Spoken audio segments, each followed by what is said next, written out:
CURES is sponsored by Wheeler Health's Better Choice program. More at wheelerhealth.org. Helping you lead a healthier life. This is CURES.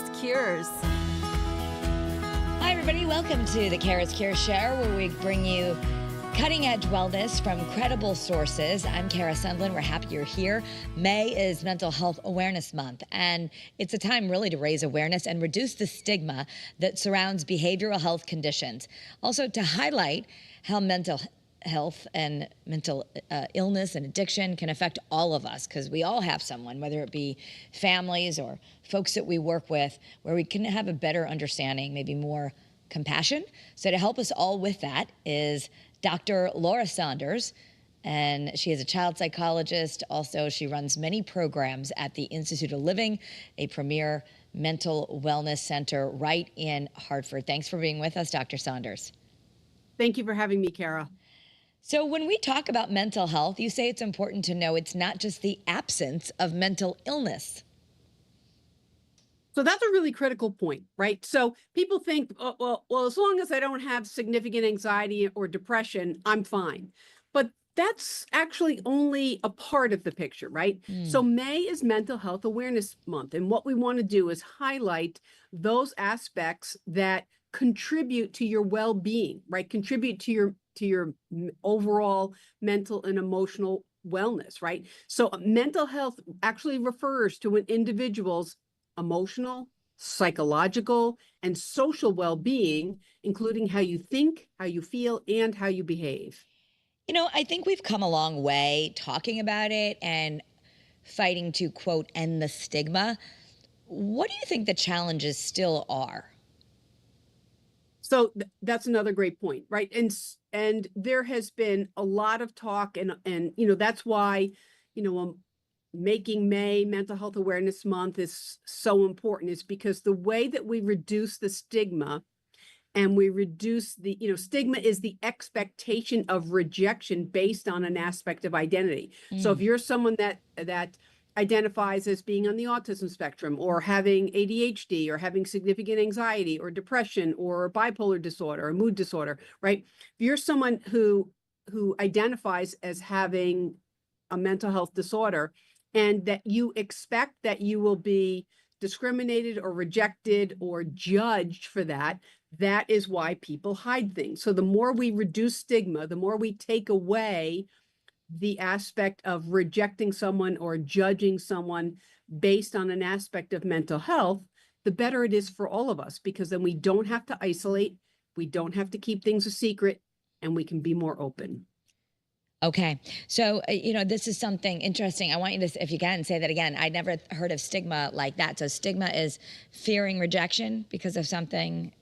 Yep. Stigma is the expectation of rejection based on an aspect of identity. So, you could stigmatize someone based on their race. You can stigmatize someone based on their religion. You can stigmatize someone based on their gender, right? There's lots of women are not as good drivers, right? There's lots of statements out there.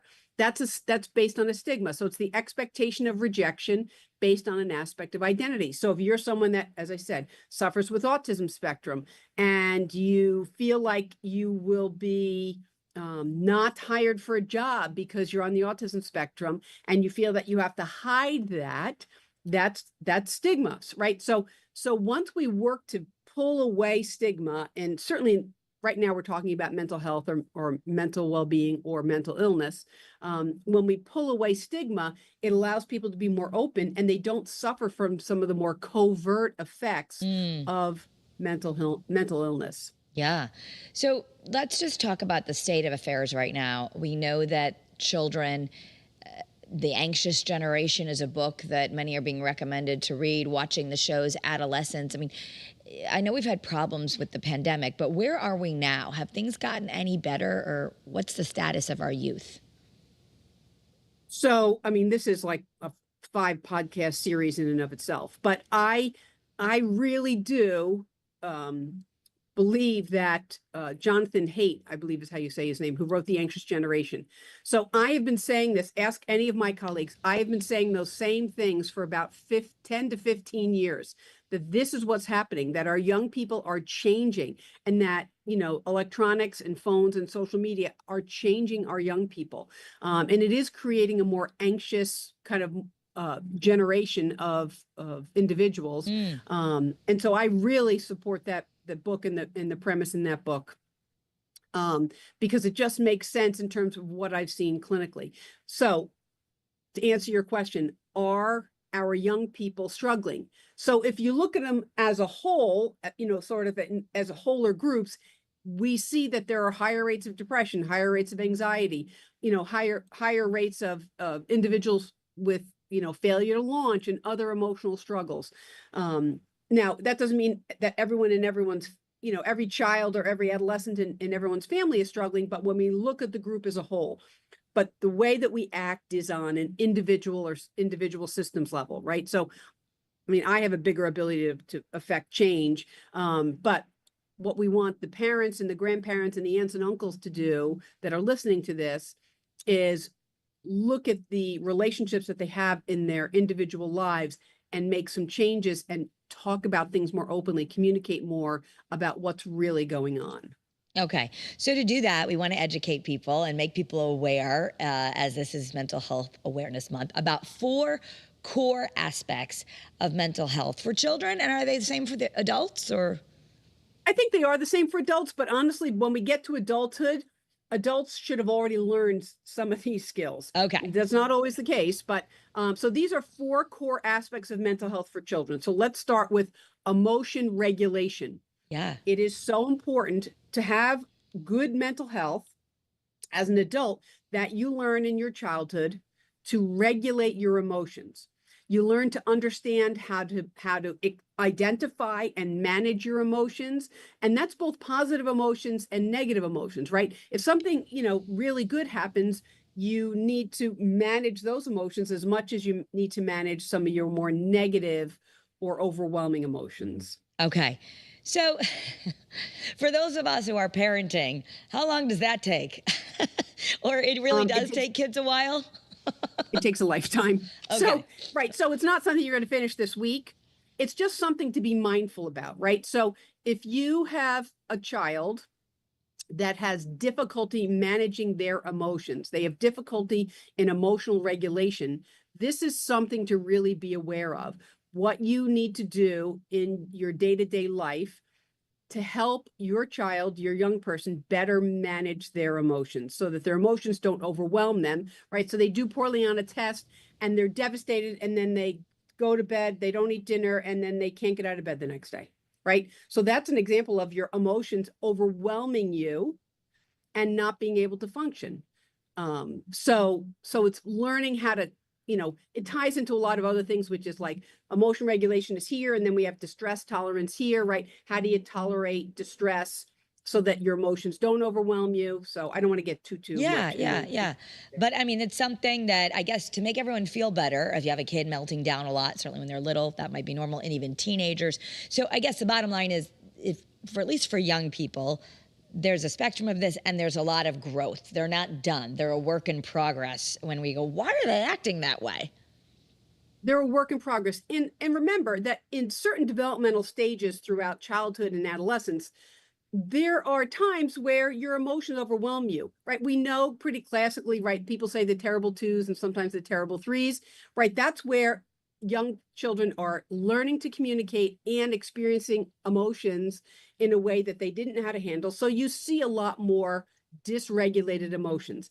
You often see it in puberty, starting in puberty and then kind of into high school. So in developmental stages, you will see that there are periods of time where emotions become overwhelming for your child or your niece or your nephew or your grandchild. Okay. It's when it's an ongoing issue that they cannot regulate their emotions. Okay. So let's move on to number 2. Social skills would be the next core aspect of mental health for young people.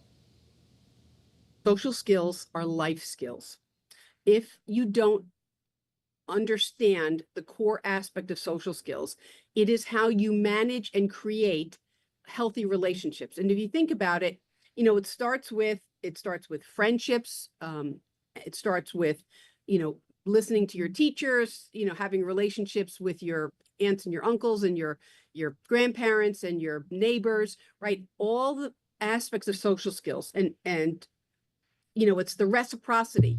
How are you? I'm good. How are you? Right? It's the reciprocity in communication. It's the, I want to do something kind for my friend so that my friend will like me. It's all, there's so many different like sort of sub skills in social skills, but it's learning that. And honestly, Kara, I've worked with families where they are very, what I'd call isolationist, right? So they don't really want their kids mingling with other kids. They don't really want their kids going out of the house too much.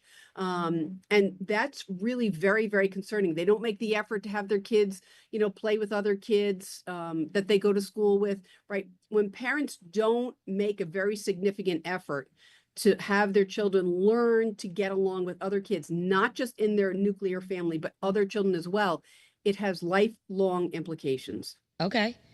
Number 3, cognitive development, thinking, learning, problem-solving skills. This is not just school. This is not just school. This is, dealing with all of life's challenges, right? So school's a part of this. You want your children to learn in all the core areas of their life. But remember, there's all sorts of learning that takes place. There's social emotional learning. There's physical learning, there's visual spatial learning, there's inter and intrapersonal learning, there's all sorts of learning. There's Gardner's theory of intelligence says that there's 9 different kinds of learning. Okay. Again, I don't want to get into all of that, but it's all the different kinds of learning. I have a distinct memory of my son being an early teenager, and I asked him to cut the lawn, him coming to me and saying the lawnmower won't start, and I'm like, okay. Have you tried A and B and C and D, right? So it's the problem solving and learning that needs to take place. And we need to go through that a few different times. And then he doesn't need to come to me anymore and say, I can't do this, right? I can't solve this problem. So problem solving is a part of that cognitive development as well. I'm just curious, sidebar before we get to number 4. I had a dad who was a World War II guy, he was not into solving your problems. He was very much like, if I have to tell you about this, it's taken too long and I'll do it myself. And he used to just say to everybody, anyone who worked for him or all of us in the family, message to Garcia. And I guess it's a story about someone in the war who was just told, get the message to the person. Don't ask questions, just get it. And that person did it. Have we gotten away from that? Or I don't know. I feel like sometimes when I ask the young people in my life to do something that I think is relatively simple, there's a lot of questions. And I also hear that kids, are afraid to try anything in school. Like they just want everyone to tell them exactly how and what to do next. So that's a really good point. And I think it does have to do with individual learning styles, right? So, as a parent, your children, when you can just say to child A, can you just manage this and get this done for me? And they'll muck it through. They have the distress tolerance to do that, right? And we want to build distress tolerance, but child B might be try it and then be a quitter, right? And now they're not even trying to solve the task. So I might give child B a little bit more encouragement. Okay, like try it A and then try it B and then go from there, right? So it's knowing your kids, wanting them to extend their limits, but also not treating everyone the exact same way, because there will be people that just sort of opt out of those relationships or opt out of those experiences. I do think as a generation we have, and we've talked about this, right? Grit and perseverance. We do have, a younger generation that has significantly less grit and perseverance than other generations. And I think that's what you're referring to in the example with your father. I want this generation to have grit and perseverance, right? You and I have grit and perseverance because we've had life experiences that were really challenging. And sometimes maybe we did quit at first and then come back around, or maybe we stuck it through. So, but you don't learn grit and perseverance, in one lesson. You learn it over really a generation or a lifetime of lessons. Okay, right. Okay, that makes sense. And maybe why they call the World War II generation the greatest generation. Just, these were like kids launched out of planes and they really had to figure things out. So not that we ever want that to happen to our children, and we didn't have that. I didn't have that growing up as that kind of challenge, but interesting. It's good to remember too, that when your kids are going through challenges, this is helping them grow.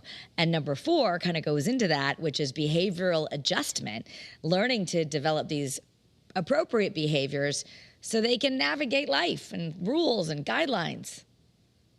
So think about all the different settings in the life of a child or adolescent, right? So they have to go to school.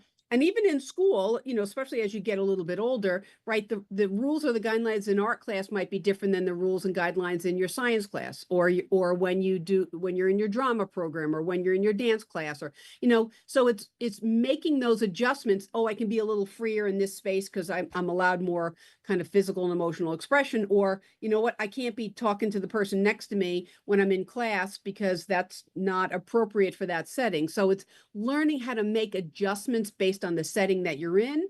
And again, those kind of skills then launch into in college, when you're going to have to really learn to kind of regulate your emotions more on your own and interact with other people, and allow your brain to develop and adjust your behavior based on the expectations. These are foundational skills that we want our young people to learn to create a more well and balanced mental health.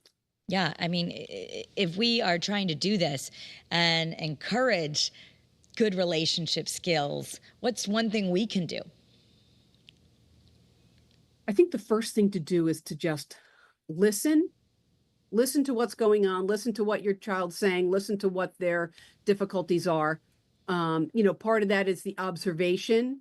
It's often engaging in what we call, reflective listening, where you're listening and reflecting back and not immediately jumping into problem solving.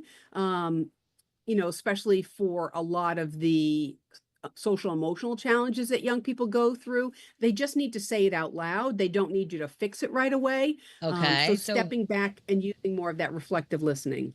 I feel like because I do the show, I end up saying that a lot to my husband, and I'm guilty of it too. But, the kids are melting down. The biggest thing ever, there's a meltdown going on, and my husband might jump in like, that's not true. It's okay. That's not really true. Like, because we know, Right. like, it's not the end of the world.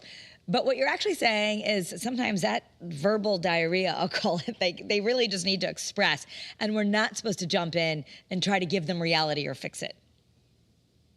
We don't need to fix it right away, right? And again, it's developmental, right? You invest so much time and energy in your infants and your toddlers and your young children, where you do need to like be a lot more hands-on and fix things and sort of keep them safe. And then it's actually a hard, parental adjustment as they develop and get older, that you need to step back a little bit more and let them fail a little bit. I'm not talking about big safety issues, but let them have some failure experiences, or let them manage some of these more difficult experiences and say, wow, that must have been really hard, that what you went through today. Let me know if you want some feedback, or let me know if there's anything I can do to help you, right? So to step back a little bit more and not just dive in to fix it. So I've got a few parental questions that people have been asking me to pass along to you, which we will get to that. I'm going to take a quick break and hear from our sponsors, but I know you love to answer these questions. So I have a few. I brought a few to the table. So let's listen to the sponsor. We'll be right back. Struggling with gambling? Wheeler Health's Better Choice program offers personalized support and treatment to help you regain control. Visit wheelerhealth.org to learn more and take the first step towards recovery today.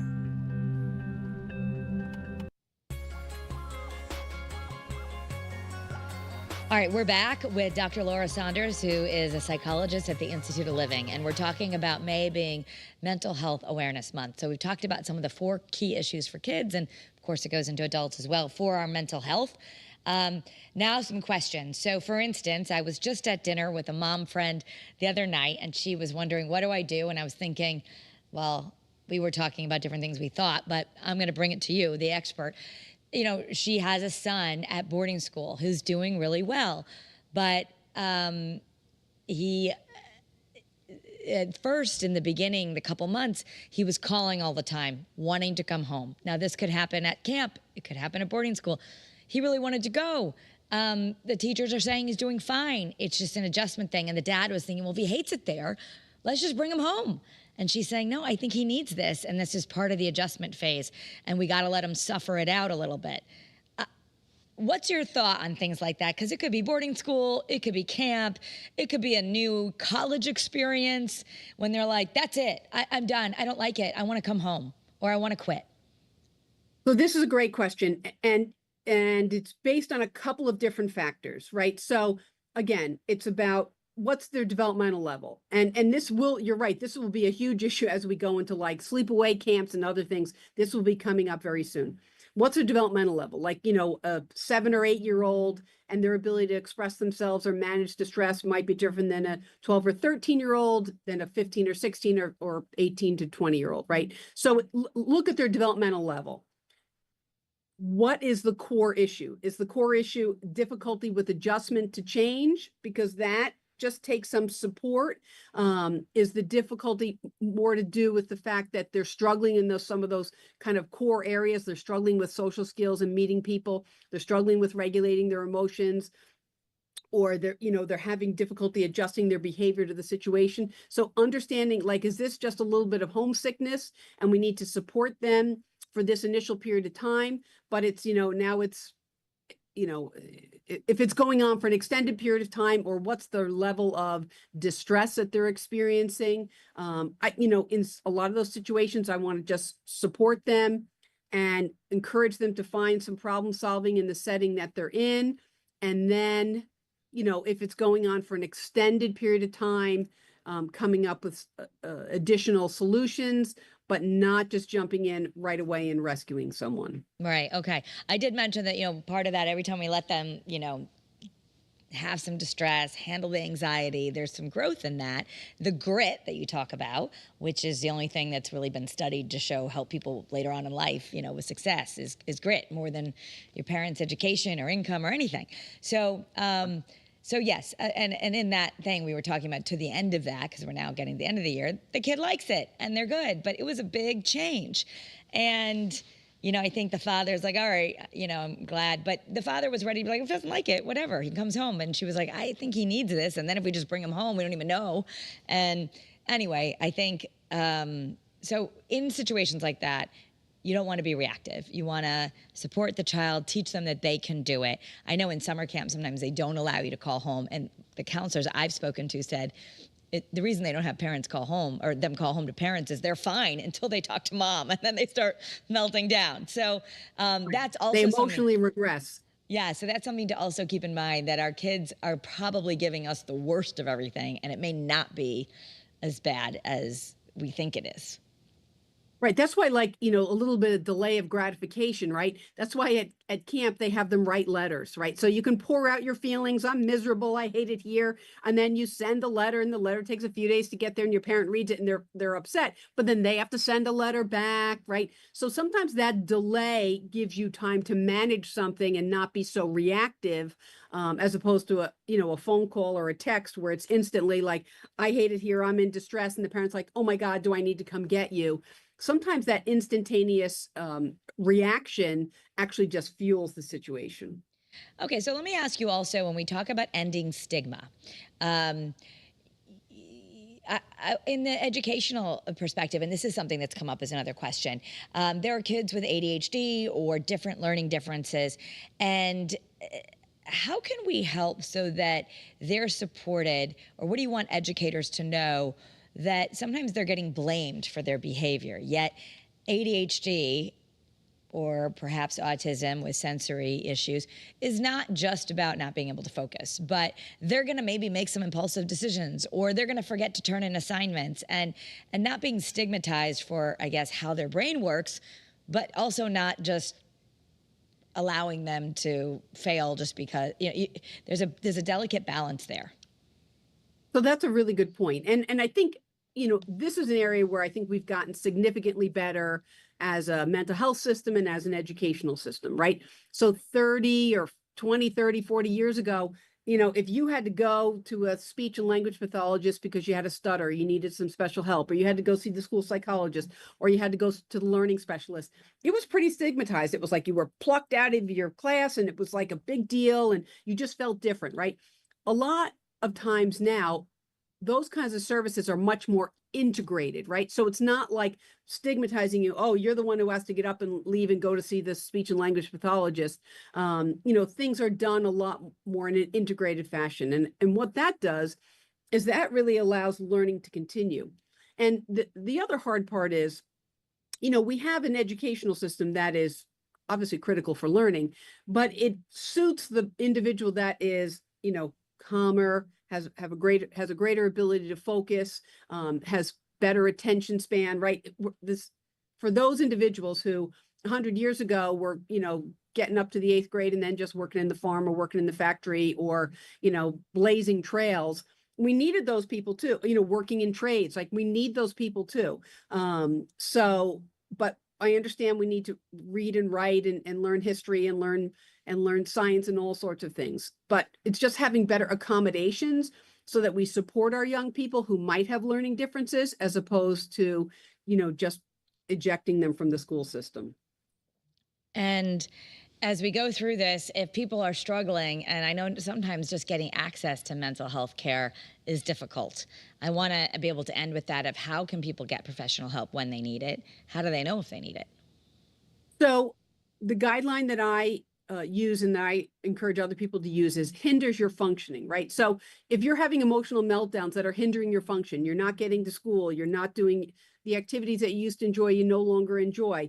Your relationships, your family and outside relationships are being negatively affected, right? So your symptoms or your issues are hindering your functioning. That's the point where you need to get help. And I'm not just talking hindering your functioning for a few days, something that's gone on for weeks or God forbid months. So when it's hindering your functioning for a protracted period of time, that's the way to seek some help. You can use resources like 211. Very often schools, since we're talking about children, schools have access to mental health resources or referral lists, as does your pediatrician have referral lists for mental health providers. Yeah, so just remembering 988. If you know 911, you can remember 988. So much of what we're talking about is just dealing with life better, but just in case, I want people to know there is that suicide and crisis lifeline. Everybody, I guess the good thing is we're talking about this and we're encouraging people to take care of their mental health just like their physical health. So we want to thank you for all the contributions you do with our Free Therapy Wednesdays, Dr. Saunders. Thank you, Kara. All right, and for everyone out there, I hope you're having a great day. You can go back on YouTube as well as on the CURES podcast, listen to many more topics with Dr. Laura Saunders as we help you feel better. Have a great day, everyone, and be well.